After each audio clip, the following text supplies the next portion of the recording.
Trong điệp xua xa chỉ thay bóng ôn cha ngày nay đái cứ niên trong miền mông mà hôm một tiệt hai cha cứ niên trong mà kho chỉ mùi nâng tầm bèn tram mất bóng ôn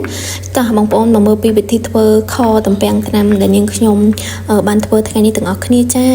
tập bóng lái cứ niên trong thơ cái han tập bèn sân bóng ôn gì rôm tới chấm po trên tập bèn bóng ôn trong han rồi biệp na của ban tập tam trên nón trên nồi chặt trắng cái nát bạc say tê na cha dân bạch vô tê bóng ôn gì rôm tới kho bạc say cứ bị ngành hai ní cứ chơi churu cha ngày nay kho chỉ mùi nâng chơi churu môi chồng hiền tê ắt tràn tê bắt đầu mà tiết dân đã tâmประมาณ กับ ปึก แมว dân ចង់ ច្រាំ ក៏ បាន ចង់ ដំ ដូច នឹង ខ្ញុំ ចេះ ក៏ បាន ដែរ អត់ បញ្ហា ទេ ចា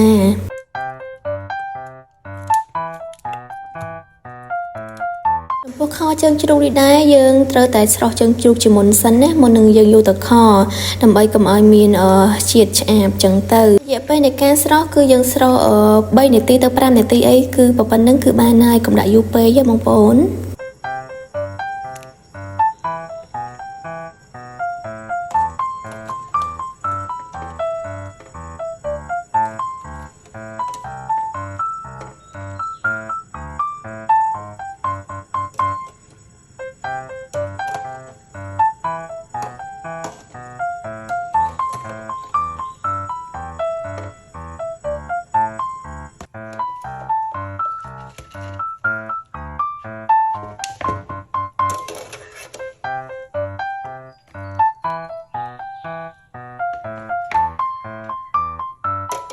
ដាក់ ឆ្នាំង មើល តែ ក្តៅ ហើយ យើង ធ្វើ ការ ចាក់ ជាមួយ នឹង ប្រេង អូលីវ បន្តិច ដើម្បី ធ្វើ ការ កំឡោ ជាមួយ នឹង ស្ករ ត្នោត របស់ យើង ចំពោះ ស្ករ ត្នោត នាង ខ្ញុំ ដែរ គឺ ពណ៌ វា រាង កម្ៅ បន្តិច ហើយ ចឹង ធ្វើ ឲ្យ ខ នឹង វា រាង កម្ៅ ទៅ តាម នឹង ចឹង ទៅ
បន្ទាប់ពីយើងកន្លោយស្ករមកល្មមហើយគឺយើងធ្វើការដាក់ជាមួយនឹងខ្ទឹមដែលយើងបានដំចូលតែម្ដងខ្ទឹមប្រហែលកពឹសហ្នឹងហើយយើងដាក់ចូលវាទៅ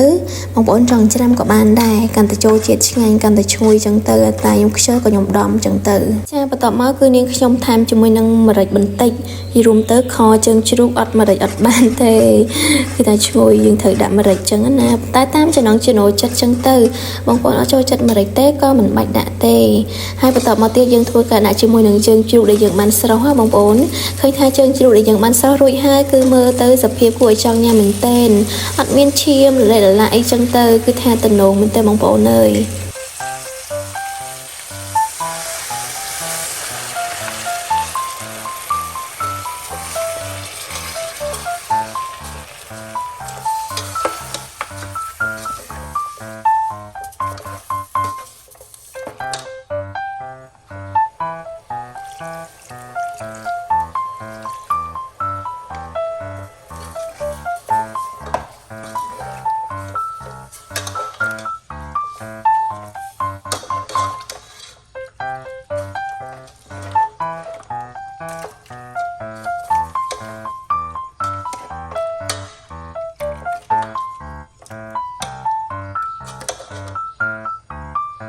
ហើយនេះខ្ញុំក៏បានថែមជាមួយនឹងម្សៅស៊ុបរ៉ូឌីបន្តិចពីរួមទៅឲ្យទៅពេលខគឺខ្ញុំអត់ភ្លេចទេជាមួយនឹងម្សៅស៊ុបរ៉ូឌី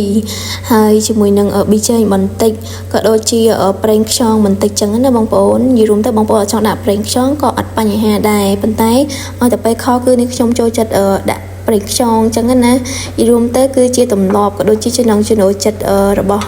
មនុស្សម្នាក់ៗចឹងទៅហើយយើងធ្វើការកូរវាណាបងប្អូនយើងកូរវាបន្តិចចឹងទៅប តមកទៀតយើងធ្វើការដាក់ទឹកត្រីបន្តិចនិយាយរួមទៅទឹកត្រីក៏បានទឹកស្អ៊ីវក៏បានទៅតាមចំណង់ចំណូលចិត្តប៉ុន្តែនាងខ្ញុំជ្រើសរើសយកទឹកត្រីវិញដាក់ទឹកត្រីក៏ឈ្ងុយដែរហើយយើងធ្វើការកូរក៏ដូចជារងាស់វាទុកចោលអញ្ចឹងណាបងប្អូនដើម្បីឲ្យចេកជ្រូករបស់យើងនឹងវាផុយឆ្ងាញ់អញ្ចឹងណា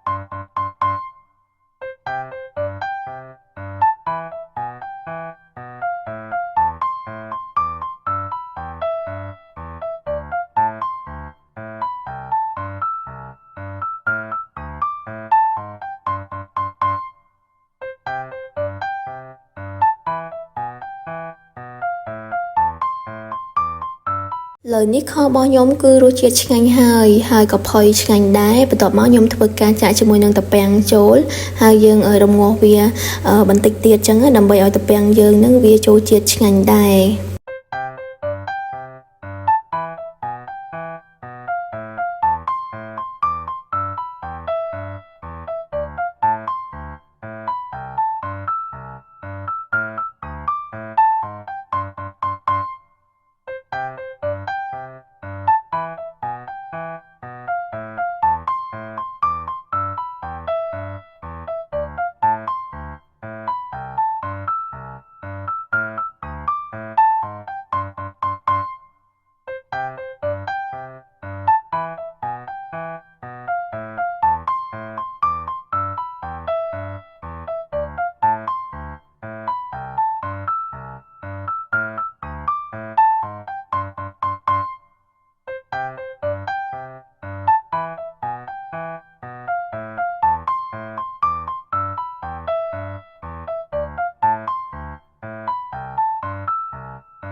ហើយខរបស់ខ្ញុំគឺរួចរាល់ហើយបងប្អូនចាអាចមើលបានទំនងញ៉ាំអត់បងប្អូន